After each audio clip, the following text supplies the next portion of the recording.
Well, I got shot down on my 8th mission, and like everybody here, I escaped or evaded.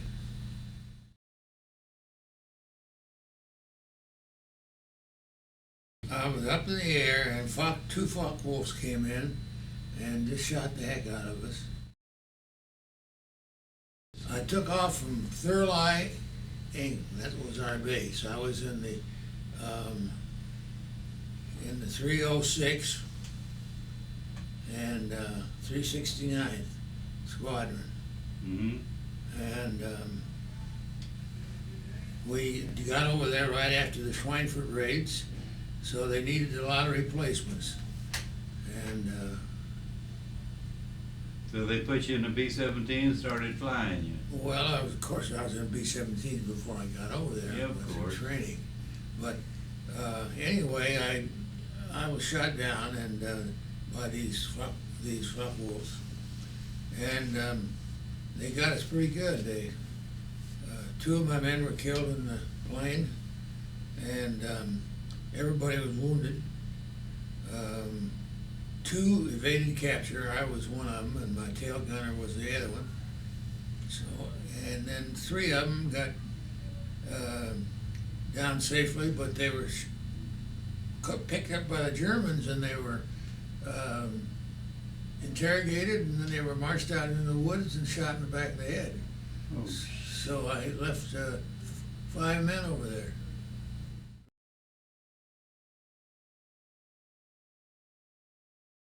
Well, they came in about 1 o'clock, and they just made one pass, and everything blew up. All the oxygen tanks in the cockpit blew up, probably from tracers, and knocked me out. And when I came to, my co-pilot was gone, and my crew chief was gone, and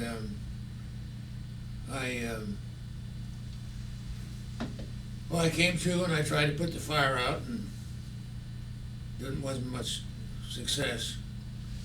And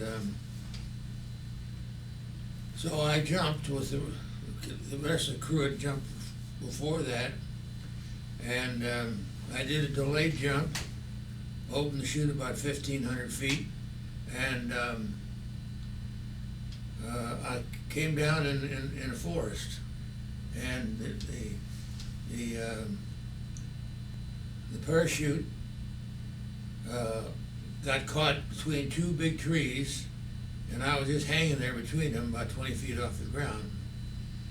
And 3 Belgian farmers saw the chute open, and they came running over, and they threw me a rope, pulled me up to the tree, and got me out of the tree.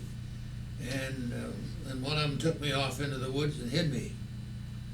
Came back and got me that night, and he got a member of the underground to come in and interrogate me. And so I was really in the underground before I hit the ground.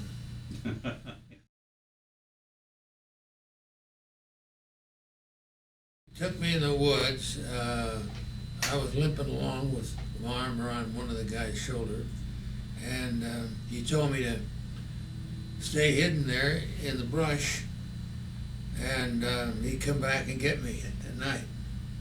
We could communicate by the little dictionary, French-English dictionary that was in the escape kit, yeah. And referring from one subject to the other. He came back and got me when it was dark and took me to his folks' farmhouse. And the wife there bandaged me up in my leg and my burns, and I was there that night, and the next day another guy come over and took me by bicycle to another town. And from then I just moved back and forth in Belgium for about 4 months. But then I wanted to go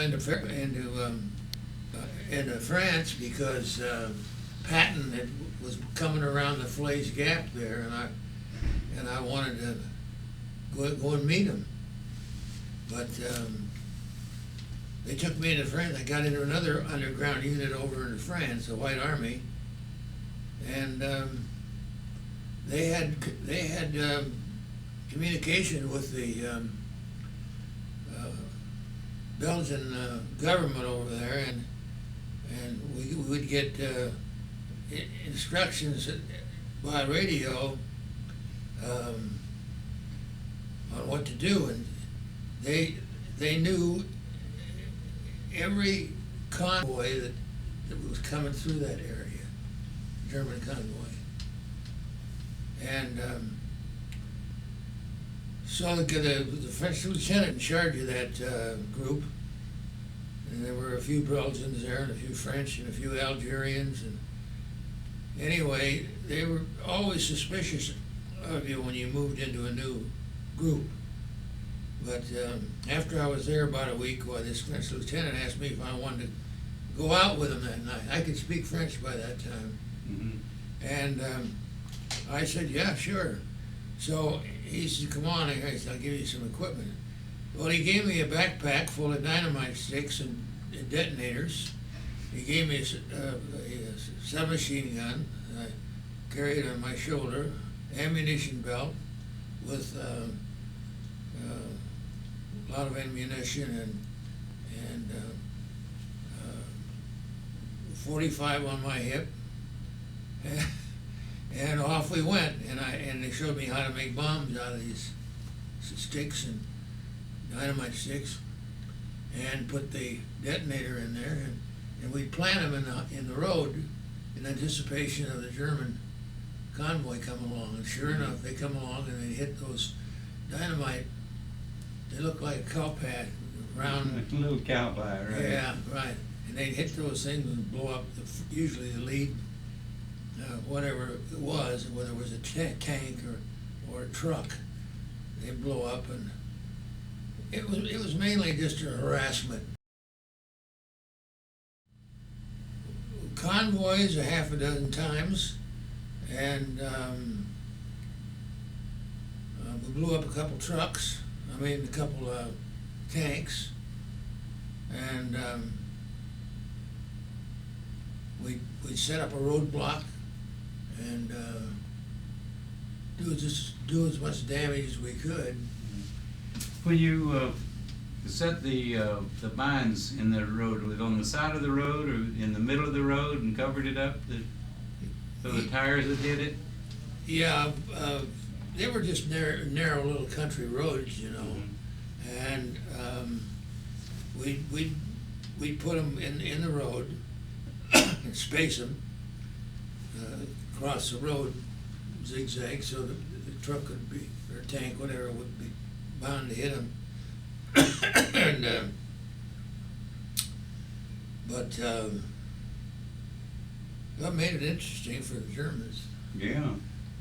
Well, let me ask you a question. While you're being healed up, did they have to take stitches in your leg? No. They just pull it in tight? They just put they weren't big, they were just pieces of shrapnel. Uh-huh. It wasn't, the shrapnel, actually they were 20 caliber, Mm-hmm. you know, not a 20 caliber, but anyway, they were bigger than a 50 caliber. Well, what about the pain? Well, you just bear it. The burns are pretty, you know. I wasn't burning too much. I had more holes in my leg than I did. Where I was hiding, whether it was a house or a farm or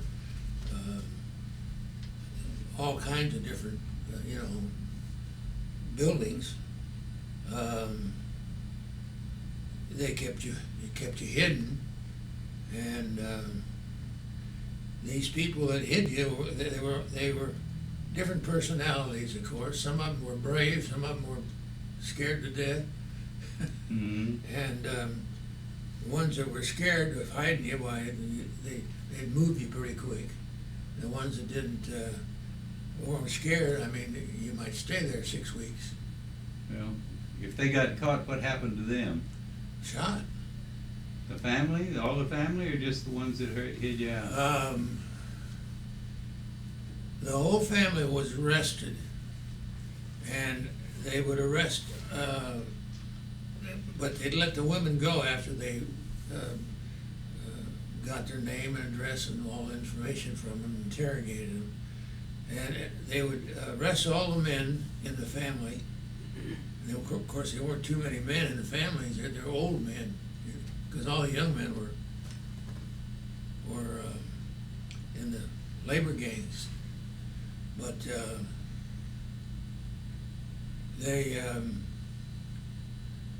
they'd move you by bicycle, they'd move you by a streetcar, railroad, any means of it possible. And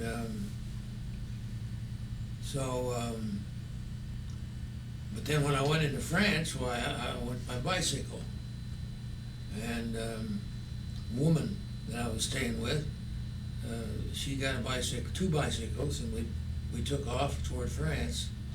And first she wouldn't take me because she said it was too dangerous. I said, well, give me a bike and I'll go by myself, because I didn't want to endanger her life. Mm-hmm. But she finally said she'd take me, and we went west. And as we got out of town on the highways or the little roads, there were just thousands of German troops on the other side of the road going east, and here she and I are going on bicycles going west. They were getting the hell out of there because Patton was coming. Yeah, they were in bad shape. The trucks were all banged up, and the guys were just thousands of them. And I don't know, kind of amused me. Here I am, within spitting distance of them. And, yeah. Your enemy soldiers were riding the bicycle and they were walking. I'm a pilot that's been shooting at them here just a few days ago, and I was listed missing in action for 8 months. Mm-hmm. Then finally, the Third Army came through there, and then I reported to the G2 intelligence, and they sent me back to Paris with a prison convoy, a German prisoner convoy. And then the next day I was flown back to London. And a B-47 or C-47? No, it was a two-engine cargo ship. Mm-hmm. Okay, probably a C-47, a DC-3. DC-3 probably. Yeah, okay. There's one house I was staying at. The guy, if the people had a little money, they were hiding. You ate pretty well because they were able to buy their food on the black market. Mm-hmm. But if you didn't have any money, why, you'd probably eat potatoes 5 days a week. And anyway, I was at this one house, and these people were fairly well off, and we had good food. They were buying food on the black market, and we were eating dinner we just finished eating dinner one night, and there was a loud knocking on the front door. You could tell it was an emergency, or Yes, not a light tap. Yeah, it was just banging on the door. And so he gets up and runs to the door, and I hear him talking, and he comes running back, and he says, "Follow me." And he took me upstairs and through a hole in I don't know what you'd call it. It's just a Trap door in the ceiling? Yeah, a trap door in the ceiling. And he told me to go on up there and stay on the roof until he came and got me. Well, he never came and got me all night, so I sat was up on that top of that roof all night, and you could hear the Germans down below. See, the Germans would would throw a blockade up at an intersection, and then they would surround the whole block and interview every male in the block that they had there, and if they'd arrest a lot of them and take them off to concentration camp, most of them. So that's what they did. They surrounded that block, and they came in and searched his apartment. And I'm up on the roof, lying down. Yeah, I could hear him, you know, in the German language, all yelling at each other, and I could hear him arresting some guys, but they never got me. I just stayed up there all night, and then in the morning he came up and got me and took me down. Well, then he transferred me from his house to somebody else. It was a little too hot for him there. So that was one example. Another one, we put these dynamite bombs, I used to call them, but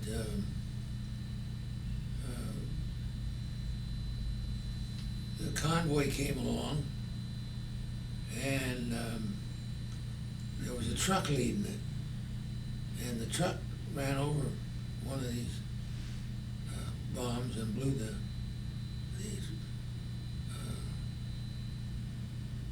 track off of one of them, one side. But and they were, it was tipped. The tank was tipped so that they couldn't lower the gun with an 88 millimeter on the tank, and so they started shooting that 88, and loud, and but the angle, the trajectory was too high. He was shooting in the air. He was shooting in the eye, but it was still hitting trees, and you hear the trees were crashing all around you. Scared the hell out of you, you know. And but next morning we went back out there, and that truck was, the tank was still there, and there was a German sergeant in the tank, and he had a broken leg. I don't know whether he broke it when he got hit by a shell, or whether he broke it just when the tank tipped. But we took everything he had in there. He had some cigars and a bottle of cognac, and we took that. And You left him there? Yeah, I left him there. Okay. We didn't know what to do with him. We didn't want to have to. Didn't want to kill him. No. Yeah. All food of any kind, you know, like cattle or livestock, crops, poultry, eggs, you know, it's all supposed to be turned into the government. And how did black markets just start, you know? A few farmers, instead of turning it into the government, the German government, why they'd sell it on the black market, see? Hide it out. They wouldn't have a shop downtown with black market. No, They no. just Word to get out, who had what to sell, you know, that sort of stuff. But yeah, but the stuff that they sell that with the coupons was all lousy food, lousy stuff. It wasn't. For example, the flour they used to bake bread had sawdust in it, and when they bake it, you'd either have to burn it on the outside to get the inside done, or vice versa, to have the other side, the inside edible, you'd have to burn the outside and vice versa. So poor people couldn't afford to pay the price. The second night I was there, they decided to move me from that farmhouse because there were a lot of Germans snooping around trying to find me. And the head of the underground there came over, and of course I couldn't speak any French at all, you know, the first few weeks there, but I gradually learned it. But anyway, this one guy was head of the underground, and he was also in charge of like a forest ranger, a certain area of the forest. Mm-hmm. And he came over, and he's dressed in his own uniform, you know. He's got the pillbox hats the French wore, Mm-hmm. Belgians wore the same thing, and long coats, khaki coats.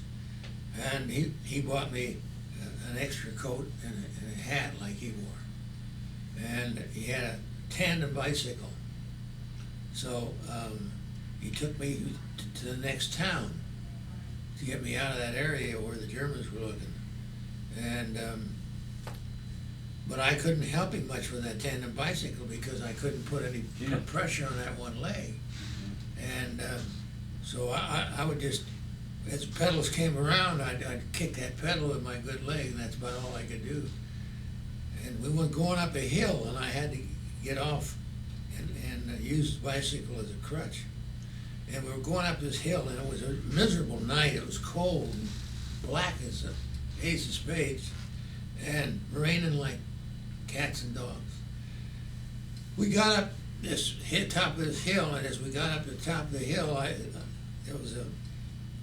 saw a door from a building open, and it was off the road quite a ways, maybe a couple 100 yards, or 100 yards, whatever. And you could just see the outline of the people as they came out of this building. And as the door opened, there was music and dancing and all. It was a nightclub. Mm-hmm. And we got up to the top of the hill, and here come two German officers with two women. They're really looped. Mm-hmm. And it just so happened that we got up at the top of the hill at the same time. And these German officers were feeling no pain. And this one comes over and he throws his arms around me and starts talking to me in German.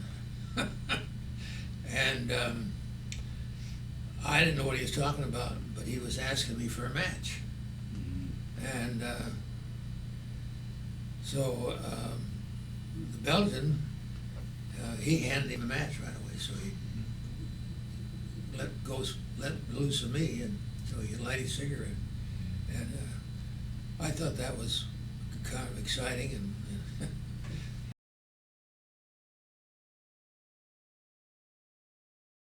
they're all dead. I corresponded with them from the time I got back to the States until they died. What were their names? You want to put it on tape? Well, one of them was Madame Gadin. She was a brave woman. I stayed with her on 2 different occasions. And she had been captured once and tortured by the Gestapo.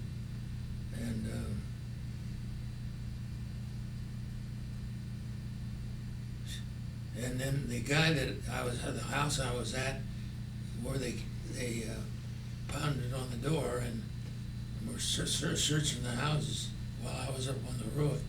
His name was Maurice Bayou. I can remember most of them. Mm-hmm. Well, what do you think about them? Well, they're wonderful people. They're brave people. I mean, they risk their life to keep you from being captured. And yeah, I went back over there after a while. I must have gone over 4 or 5 times. Met them all again. they treat you like you're royalty. You know, they give you a bed and sleep on the floor. They give you the food and go home. You know, they just can't do enough for you. Was the Belgians, the French, or both? Well, I was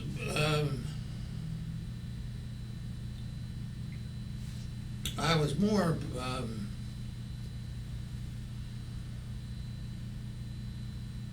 how should I put it? I was in a home, you know, hiding in Belgium, but I was in a farmhouse in France,